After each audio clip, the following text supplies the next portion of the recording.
They suddenly visited my house. My eldest son and his wife. Surprisingly, his wife didn't work and spent her days leisurely. In the end, she seemed to rely on my money, and when she felt let down, You're really useless. Are you just a mere pension recipient? Leave this house and never show up in front of us again. I wonder what they think of me. My name is Susan. About 30 years ago, I was blessed with a son, John, and I've dedicated myself to raising him with all my heart. However, the journey of his growth wasn't always easy. In fact, I could feel the hardships and trials of life through it. And about 2 years before that, my dear mother passed away from an illness. Almost fatefully, my father followed her soon after. My parents were hard-working individuals, and even as a child, I was deeply impressed by their dedication and passion. I owe them a debt of gratitude for raising me so well, and I deeply appreciate them. Losing such parents was an immeasurable loss, but a man I met through work helped alleviate some of that pain. He was a bit older than me, and we often interacted through work. Each time, he was considerate and kind towards me. Through our repeated interactions, I gradually developed feelings for him. On the other hand, I felt he might have special feelings for me too. Through such exchanges, we naturally began dating and eventually get married. And our beloved son, John, was born. Through marrying him, I truly felt happiness and stability. I quit my job for a while and dedicated myself to housework and raising John. However, this quiet and stable life was suddenly shattered. Unbelievably, my husband contracted an unexpected illness and passed away when John was just 2 years old. It felt as if our bright daily life was instantly covered in darkness, filled with shock and sorrow. But I had a future in John. Raising John became my life's purpose and goal. Financially, thanks to the inheritance from my parents and husband, I faced no difficulties. However, I never intended to remain a stay-at-home mom forever. I wanted to return to society and work in some capacity.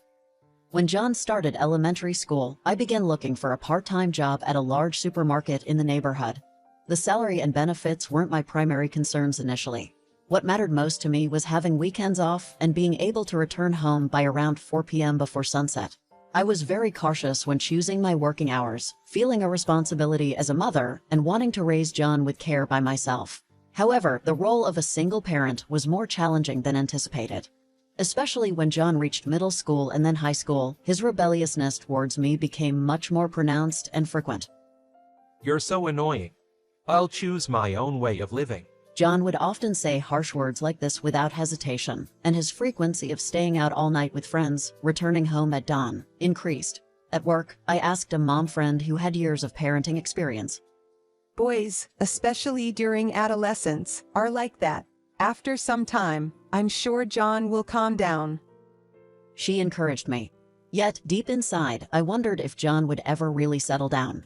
When John expressed his wish to attend college, I supported him wholeheartedly. However, I still sensed the rebellious spirit typical of adolescence in his behavior. I often found myself wishing my husband was still with me, wondering how much growing up with a single parent was affecting John.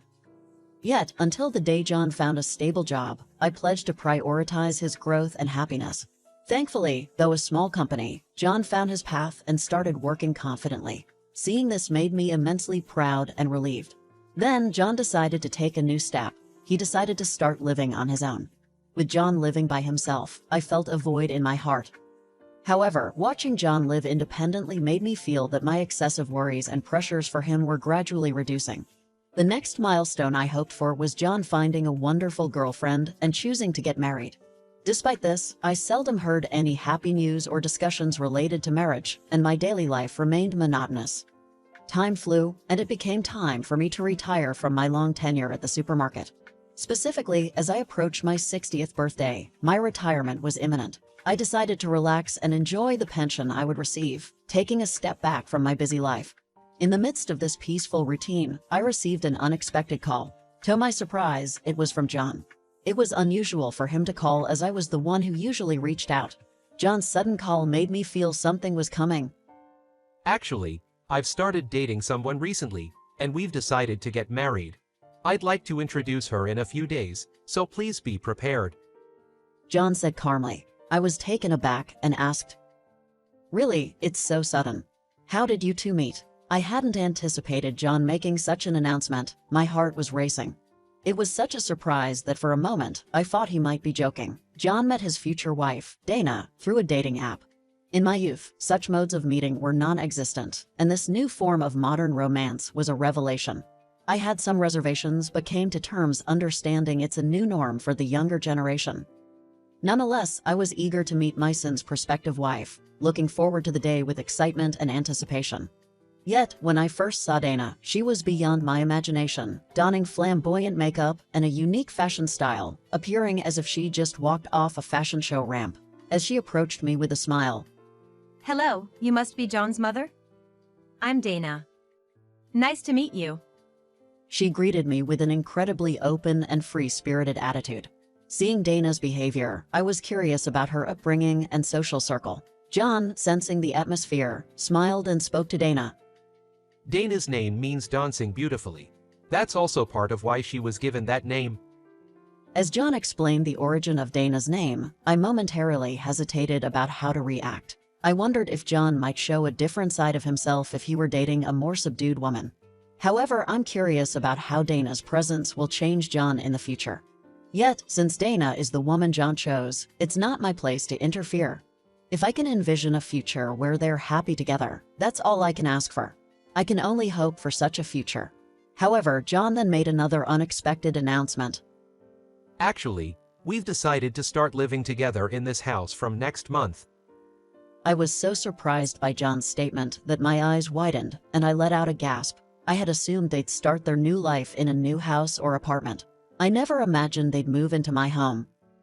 Really? Here? Wouldn't it be better to start your new life somewhere else? I asked in astonishment. Why live here? It's simple. We can save a lot on living expenses. You know how important it is to use money wisely these days, right? Dana emphasized the financial benefits, and John seemed to support her view. She's right.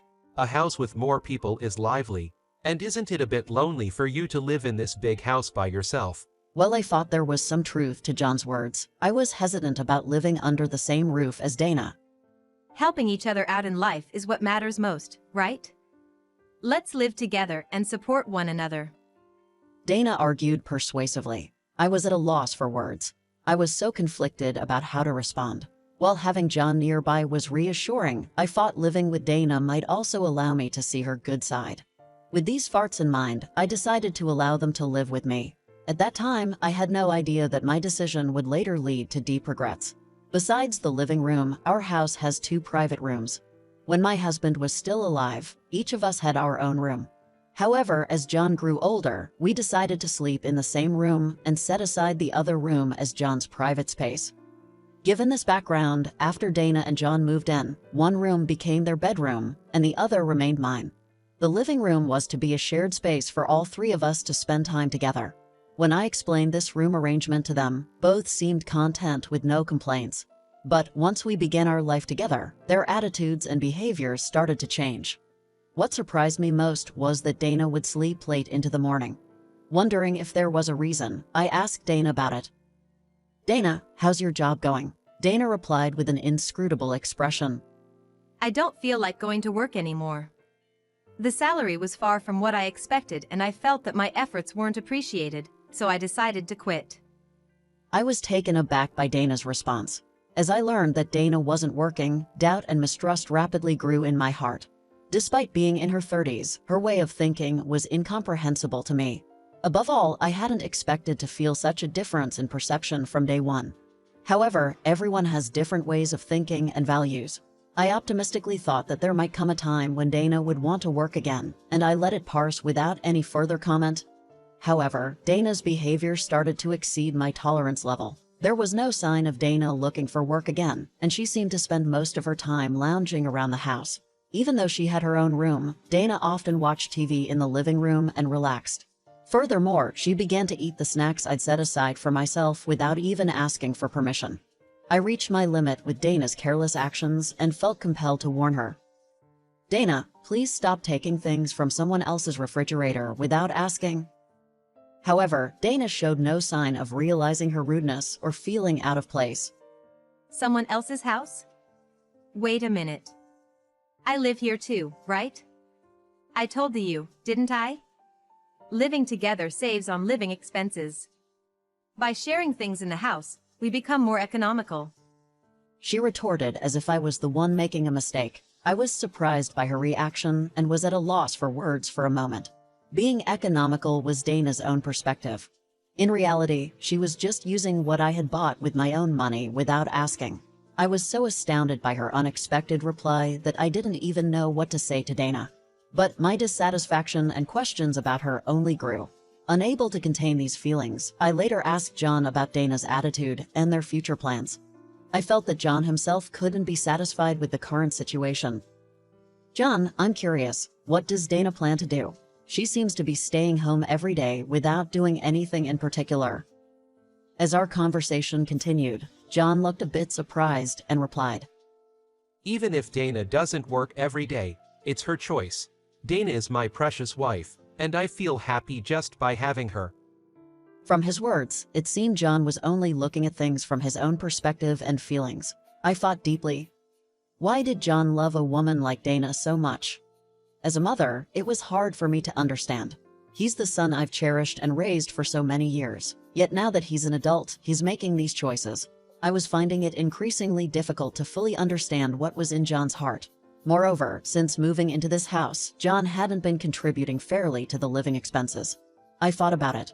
While John and Dana might have financial difficulties under the guise of cooperation, it felt like they were simply relying on my money. Recognizing this fact, my mistrust towards them grew. I genuinely began to feel that I shouldn't allow them to spend unnecessary money. So I came up with a plan. Even though it might be a bit of a hassle, I decided to buy only the snacks I wanted to eat each time, and just enough ingredients for each evening's dinner, keeping only the bare minimum in the refrigerator. However, Dana started to show signs of dissatisfaction with this new lifestyle. All of a sudden, Dana opened the refrigerator door and exclaimed, "Hey, why has the fridge been so empty these past few days? There used to be a lot of stock. I was looking forward to having a beer after so long." Dana's tone was mixed with anger as she vented her frustrations at me. "If you want something to drink, why not ask John or get a job and buy what you need yourself? I'm living on my pension now, so I can't afford much." As I responded, Dana seemed momentarily lost for words. If she had been more cooperative and grateful regularly, maybe I would have been more understanding. Stricken by my words, she silently returned to her room. However, the situation drastically changed the next day. "If we were to have children, there won't be enough room in this house. Maybe someone should leave." Her words, indirectly suggesting that I should move out, left a chill in my heart. People who don't contribute and just leech off others are called parasites. Do we even need such people? It was clear she considered me a useless entity. I wondered how she could say such things without having a job or income herself. I looked at John, hoping for an answer, but he just nodded in agreement with Dana's words. At that moment, her confidence grew. "Honestly, I don't see any reason for you to be in this house. I never expected to be so disappointed. Without John's support, you'd be helpless. Leave this house and never show up in front of us again." Through her words and attitude, it became clear they were staying in my house for the money. It seems they misunderstood my frugal lifestyle as financial strain. Under these circumstances, it's hard to say who's at fault, but once such words were spoken, things couldn't be mended. My feelings as a parent became overshadowed by John's affection for Dana. This incident solidified my resolve. I decided to show John and Dana how out of touch they were with reality. "I've decided. I'm leaving this place and cutting ties." With that firm resolve, I immediately took action. After reaching out to several key contacts, I made up my mind to leave the house. Watching my decision, Dana somehow smiled smugly. Meanwhile, John seemed very calm. However, my words about cutting ties indicate my strong determination not to associate with John and the others any further. Days passed, and multiple missed call notifications appeared on my phone. The callers were none other than John and Dana. I never answered, deliberately ignoring them. I had already decided to sever ties. Perhaps John and the others realized some truth. The real estate agency I trust in business went to the house where John and the others live. "This property will be on the market soon. Therefore, please vacate by the end of this week." John and Dana were probably shocked and confused by this sudden notice. Dana might have mistakenly believed the house I used to live in was John's. Seeing my modest lifestyle, she probably assumed I was financially struggling. John too was misled by Dana's misconception. It's evident he knows little about my real financial situation. To clarify the truth and correct their misunderstanding, the real estate agency probably explained further. Where did you get that idea? Your mother owns multiple buildings and condos in the city center, and just from those rents, she earns about $1,500,000 annually. I can't believe you mistook such a wonderful woman for being poor. This house is, of course, her property. My family has a historical construction-related business, and my father held an important position in it. The industry is mainly male-dominated. I, being a woman, didn't hold a position and lived a step back. However, thanks to the business my father built, he accumulated vast assets, owning numerous buildings and condos. Many major companies rent spaces in my buildings, and the condos I own are always fully occupied due to their good location and facilities. However, when my father suddenly passed away, these vast assets were inherited by me. This event happened before John was born, so it's understandable he didn't know. I initially planned to honestly tell John about our family assets once he was mature enough. However, as John's adolescence seemed endless, and he eventually married that woman, I suppressed my urge to reveal this crucial information. As a result, John might have just thought of me as a simple supermarket clerk. Given Dana's character and actions, she would certainly try to exploit my wealth once she knew about it. In reality, John and the others faced even greater difficulties than imagined. According to my long-associated real estate agency, Dana can't even return to her own family's home. From Dana's behavior and words, it seems her relationship with her family is beyond repair. With no other options, John and the others had to choose to live in an old, nearly collapsing apartment. Now back in a financially challenging situation, they no longer have trustworthy relatives or friends. After enduring a tough life for a long time, John seemed to finally face reality. He harshly confronted Dana. Get it together. If you keep dragging things out like this, nothing's going to change. But it seemed like Dana had completely given into her stagnant life, showing no signs of looking for a job.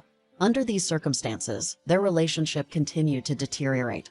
The cramped and unsanitary apartment became more and more chaotic, and John seemed to have reached his limit.